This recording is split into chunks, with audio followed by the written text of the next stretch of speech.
Good evening, Tansei Anine. Welcome to APTN National News. I'm Daryl Stranger. 8 bodies were found on Akwesasne Mohawk Territory, 6 on Thursday and an additional 2 on Friday. They were discovered while searching for Casey Oakes, who was last seen leaving the Snai area of Akwesasne in a small vessel on Wednesday evening. Here's Annette Francis with more. At a late afternoon press conference, Akwesasne police confirmed the bodies of 6 adults and 2 children have been located. Today, 2 additional bodies have been recovered. 1, an infant, a Canadian citizen of Romanian descent, and 1 adult female believed to be an Indian national. A total of 8 bodies have now been recovered from the waters. Earlier in the day, Deputy Police Chief Leanne O'Brien confirmed the tragedy to media. She said Oak's boat had been recovered, but is small and wouldn't be capable of transporting too many people safely. It was a small vessel, like described in the media release yesterday. Very small, nothing fancy, probably used for fishing, but at this time we don't know what it was used for. All we're saying is that we located it yesterday in the vicinity that we located the bodies. According to O'Brien, the search for Oakes continues. She said there has been an increase in recent months of individuals trying to use the St. Lawrence River to cross illegally from Akwesasne into the United States. Since January of 2023, we have 48 separate incidents. But O'Brien said this has nothing to do with last week's closure of Roxham Road, a place on the New York-Quebec border popular with migrants. This has nothing to do with that closure. That closure was people seeking refugee, leaving the U.S. to Canada. These people were believed to be gaining entry into the U.S. It's completely opposite. Akwesasne police confirmed the deceased are made up of 2 families, one consisting of Romanian nationalities and the other of East Indian. But police would not confirm if Oakes or his boat were involved in this incident. Annette Francis, APTN National News, Akwesasne, Mohawk Territory. The government of the Northwest Territories is one step closer to implementing the United Nations Declaration on the Rights of Indigenous Peoples. Our reporter Charlotte Moore-Jacobs has that story. The N.W.T. Legislative Assembly introduced a new act adopting UNDRIP this week. Premier Carolyn Cochrane says the move will give more teeth to laws that require the territorial government to consult with Indigenous groups. Hard work is just beginning. It's not about just putting a bill out there and say we recognize your rights. We've been doing that too long. All governments, except for the Indigenous governments, have been doing that too long. Indigenous leaders from the Métis Nation, as well as representatives from the Saulteaux, praised the bill as a blueprint for partnerships. Small communities or any northern communities, there's a lot of our rights are not really recognized. We're not really given the equal opportunities. For one example is our traditional knowledge. It's not recognized. It's not given the equal footing as scientific knowledge. So that's one small example of what we can do together with this bill. That the Dene National Assembly rejects the Canada's Act respecting the United Nations Declaration on the Rights of Indigenous People in its entirety, and instructs the Dene National. But not everyone is so keen on the bill. Last summer, the Dene Nation rejected the motion. Dene Nation might not agree with it, but we have chiefs, part of the Dene Nation, that do agree with it. So the work that we're doing, the Memorandum of Understanding, will not be 100% by all Indigenous governments. It's a majority. Chief Danny Gaudette of the Dene government says the bill is a way forward to hold the GNWT accountable when it comes to UNDRIP. Over the years, we come to realize that we're not going to get everything we want today. We're not going to get everything we want at one table, one sitting. It's a long process that's going to continue to build our capacity, build our strength, build our ability to start looking after ourselves again. And it is the only community in the N.W.T. with self-government. While a Council of Leaders has a memorandum of understanding with the Territory, there's no set time when an action plan will roll out. Charlotte Mort-Jacobs, APTN National News, Yellowknife. To Vancouver now, where the Squamish First Nation announced plans to develop more land in the housing-starved region. They are just one of several First Nations to emerge as serious land developers in the area. CTV's Ben Milger has the story. Big changes will soon be coming to areas at the north end of the Second Narrows and Lions Gate bridges, along with part of Squamish and a Sunshine Coast shoreline. We are, as a First Nation, going to be building cities, that we're going to be building and expanding the existing cities within the Lower Mainland. As work begins in earnest to construct 6,000 new rental homes at Sinnock at the south end of the Burrard Bridge, the Squamish Nation and its development arm have now turned their attention to an additional 350 acres they have complete jurisdiction over. For a long time, the fight was to get a seat at the table, but where we're going now is we're actually going to be the ones creating the table and inviting others to sit at our table. They will build residential, commercial, and industrial projects, some in mixed-use developments, and say their ambitious plan will have a major impact on one of the biggest issues facing Metro Vancouver and surrounding communities.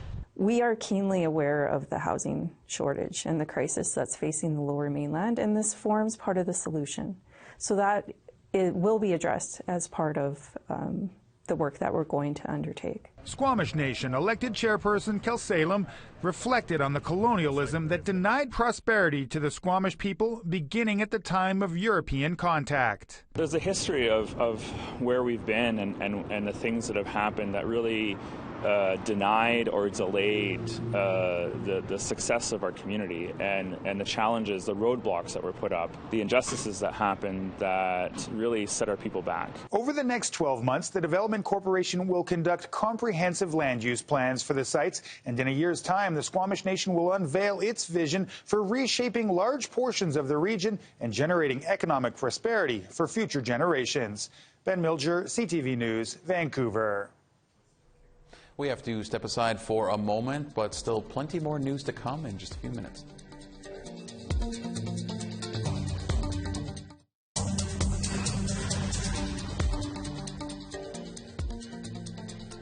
Welcome back to APTN National News. Legal experts are weighing in on new amendments to the criminal code that will make it harder for people in pretrial custody to get bail. Earlier this month, the federal government pledged to reform parts of the criminal code. Those reforms are targeted at repeat violent offenders, especially those facing firearms-related offenses. The Canadian Council of Criminal Defense Lawyers Representatives spoke about bail reform with the House of Commons Standing Committee on Justice and Human Rights. They warned that harsher bail restrictions will only further harm legally innocent people and marginalized groups. And for more on this, I spoke with Ottawa-based criminal defense lawyer Michael Spratt earlier. Michael, thank you so much for being here today. On Monday, you said pre-trial detention is punishment of the worst kind. Can you explain to our audience why you said that? Well, there's, I think, two main reasons why that's the case. The first is sort of the technical legal reason. It's punishment before someone has been convicted or found guilty of any offense. And, our constitutional principles say people are entitled to reasonable bail, they're presumed innocent, and generally we shouldn't be punishing someone before they've been found guilty. But the more practical reason, and the reason that should be disturbing for every Canadian, is that our conditions in pretrial detention are Dickensian. They're horrendous. They're conditions you wouldn't wish on your worst enemy. We're talking about violence, isolation, disease. It is truly the worst way that we could treat members of our society, and it's something that we should be deeply, deeply ashamed of. And there's so many examples of just the inhumanity that exists behind bars in Canada. Now, Michael, can you tell us how marginalized groups and people that are innocent until they're proven guilty are ultimately going to be the ones impacted by these changes? Well, we know from just looking at the cold numbers that marginalized groups, Indigenous people, non-white Canadians, people with mental health issues, people with addiction issues. These are the people who are disproportionately filling our jails.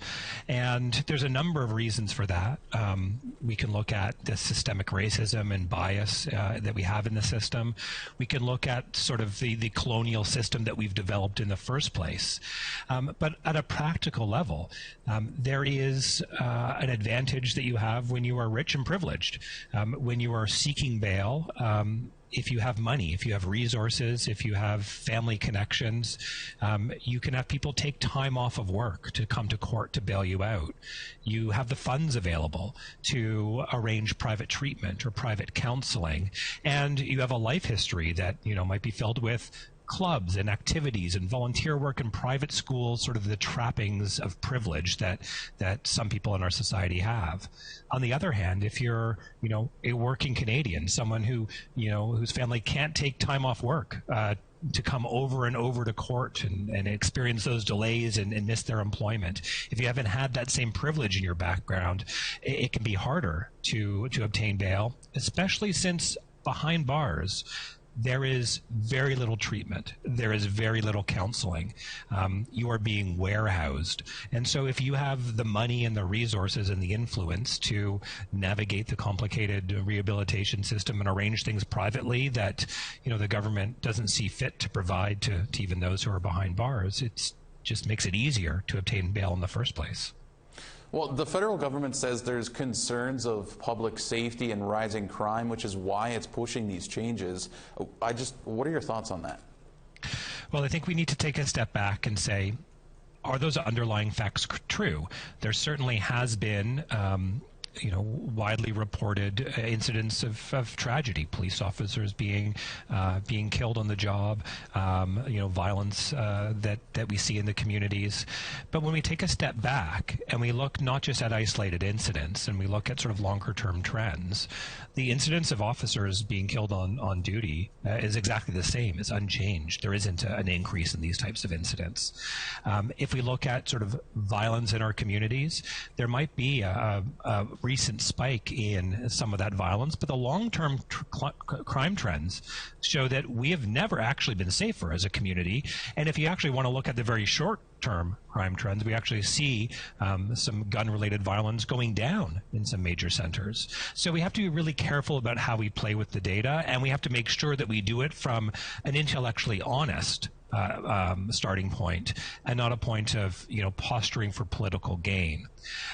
So I think we have to say, are things becoming dangerous? And I think that there is a debate to be had there. At the same time, we can all agree that you know, one needless death, one instance of violence is one too many. So then we have to look at, do the policy changes that some are pushing, you know, reverse onus bail provisions for violent offenses, or being tougher on bail, detaining more people, is that actually going to help community safety? And again, the evidence says no. When you detain someone in conditions that are inhumane, where they're sleeping on a cold floor of their jail cell, when they're forced to give birth in their cell, as has happened here in Ottawa, when they are subject to violence from correctional authorities, as we see across from the province, when they're put in solitary confinement because of mental health issues, when they're denied access to their family, when they lose their employment, when they lose their housing, when they are denied treatment at all, when they're just warehoused, people actually come out in worse place than they were when they went in. And that can lead, and it does lead, to an increase in recidivism rates, and it actually decreases public safety. So we can look at isolated examples where there may be tragedy, because no system is perfect. But at the same time, we need to take a step back and make sure we're dealing with reality. And also, we need to look at the consequences of sort of these tough on crime measures. Well, Michael, certainly plenty to think about. Thank you so much for joining us here today. Yeah, no problem. Anytime. We have to pause the news briefly one more time. A look at tonight's APTN Investigates is next.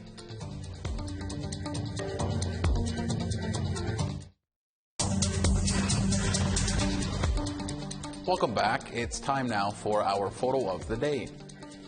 Sent in by Margaret Romaine, but this photo was taken by Elder Yvonne Kelly. This is an island in Sapascong Bay in the Lake of the Woods area as the sun began to set. Thanks for sending this in, Margaret. That's a great photo there. Be sure to send us your photos from this weekend to share@aptn.ca, and who knows, maybe you will be our next photo of the day. And now let's take a look at tomorrow's weather forecast.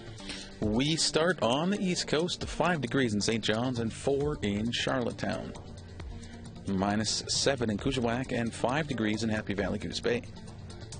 2 degrees in Quebec City and 8 in Montreal. 15 in Toronto and 1 degree in clear in North Bay. Timmins is looking at -6 in snow and 0 in clear in Thunder Bay. -17 in Churchill and snow and -1 in Norway House. -1 in Barons River and -1 in Winnipeg. Regina is looking at +1 and Saskatoon is looking at 2 degrees. 0 degrees in snow in Buffalo Narrows and -9 in Uranium City. As we make our way west, -3 in Fort Chipewyan and 4 degrees in Peace River. 7 in Edmonton and 8 in Calgary. 8 degrees in Vancouver and 7 in Bella Coola. 7 degrees in Sandspit and 0 in snow in Fort Nelson. Beaver Creek is looking at -6 in snow and Rock River -14 in snow. -8 in Norman Wells and -12 in Yellowknife. -12 in Fort McPherson and -12 in Inuvik. -21 in Cambridge Bay and -18 in Whale Cove. -24 in Arctic Bay and -18 in Clyde River. APTN Investigates returns tonight with the final in a 4-part series, Inside Corrections. Video journalist Tom Fenario examines the contrast between 2 forms of incarceration in Canada's correctional system. Tom joins us now from our Montreal bureau. Tom, thanks so much for joining us here. Your episode is the last of APTN Investigates' 4-part Inside Corrections series. How does your episode relate to the others? Well, the other 3 episodes that came before me were more about injustices inside prison, life inside prison. In the case of last week's episode, wrongful convictions. But mine is going to be is a bit more about what happens when people get close to leaving prison, meaning what happens when they are at the end of their sentences or when they get day parole, when they're very close to getting full parole. And so mine is going to look into who are we sending back out into the world, where is that going right, where is that failing, and how we can do better. And Tom, why is it called The Prison Within? What made you come up with that title? I got a little fancy of this one here. With I should give a shout out to Colin Crozier, my producer, who also helped with that title. It has to do a bit with, well, a part of the story touches on the super maximum prison, which is about 50 kilometers north of Montreal. It's the only one in Canada. It is a prison within a larger prison complex, so this sort of a physical prison within a prison. Another reason is sort of the more symbolic prison within inmates themselves that they need to get through, the idea of like how so many of them are fighting through traumas that have never been addressed, so they need to address the prison within themselves in order to rehabilitate. And finally, the sort of an unspoken prison within, I think, of bureaucracy and how it moves very slowly, not just in Canada but everywhere, and how sort of the prison within the systems that we have created that sort of prevent us from breaking through sometimes. Well, that's certainly a great title, Tom. And last one for you here. For you, what are the most pressing issues going forward? Oof, okay. If I can summarize it quickly, there's sort of a chain reaction to how people get help in prisons in Canada. In order to get, especially in dealing with Indigenous issues, Indigenous culturally appropriate services for Indigenous people, you need to be at a certain level of security risk. However, time and time again, studies have shown that the way we classify security risks in Canada is biased and discriminates against Indigenous people. And this is taking way too long to address. Corrections Canada has known about this for years. They have like a study going at the University of Regina. It started in 2019. It's not going to be done until 2024. Meanwhile, Indigenous inmates who could possibly be getting more help and lower security risks are not getting it. So that's sort of something I hope we can follow more not just for APTN Investigates, but for the news going forward. Well, Tom, that's really well said. Certainly look forward to your piece tonight. Thanks so much for this. Thanks for having me, Daryl. Again, you can catch The Prison Within tonight right after the news. Well, boxing is a popular sport in the Akwesasne First Nation. Dozens of young boxers swing left hooks at the Red Tribe Boxing Club, but they will not be going to the upcoming North American Indigenous Games. Angel Moore explains.